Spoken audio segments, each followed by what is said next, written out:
প্রিয় দর্শক, আপনাদেরকে আমি আজকে দেখাবো হেতিমদের যে দুটি আন্ডারপাসের কাজ কতটুকু অগ্রসর হয়েছে আর কতটুকু বাকি রয়েছে তার কিছু দৃশ্য আপনাদের দেখানো চেষ্টা করতেছি।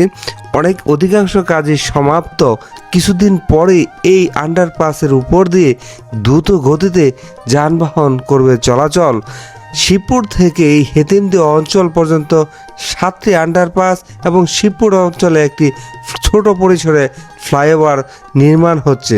অধিকাংশই আন্ডারপাসের কাজ ইতিমধ্যেই সমাপ্ত হয়েছে।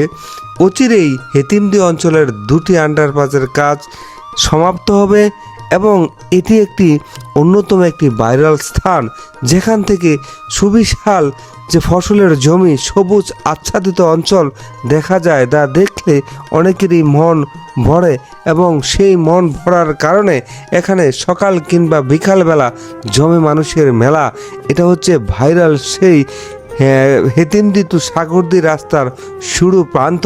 এখান থেকে আপনাকে যাত্রা শুরু করতে হবে সেই ভাইরাল বাইপাস রাস্তা দিয়ে যেতে হলে। আর একটি রাস্তা চলে গেছে চালাকচর হয়ে এই সাগরদি, আবার আরেকটি রাস্তা গেছে বাইপাস যেটা নামে পরিচিত, সেটাও চলে গেছে সাগরদি। অর্থাৎ এখান থেকে খুব তাড়াতাড়ি এবং সুন্দর রাস্তার উপর দিয়ে আপনি যেতে পারবেন দৃষ্টিনন্দন দৃশ্য দেখে সাগরদি অঞ্চলে। আর সোজা যে রাস্তাটি দেখতেছেন সেটা মনোহরদি বাস স্ট্যান্ড হয়ে সোজা চলে গেছে ইটাখোলা হয়ে বাংলাদেশের যে কোনো প্রান্তে, বিশেষ করে ঢাকা শহরে। আপনার এই রাস্তা দিয়ে প্রতিদিন শত শত গাড়ি ঢাকার দিকে দেয় পাড়ি। আর এই রাস্তার উন্নয়ন করার ক্ষেত্রে দ্রুত গতিতে আপনি আপনার গন্তব্যে পৌঁছতে পারবেন।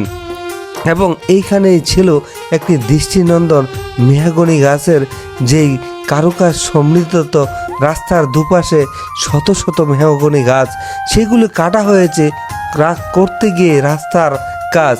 এই রাস্তার কাজ সম্পূর্ণ হলে আবারও সেই দৃষ্টিনন্দন নান্দনিক স্থাপনায় পরিণত হবে এই স্থানটি। শামীম ওসমান ব্যাপারী।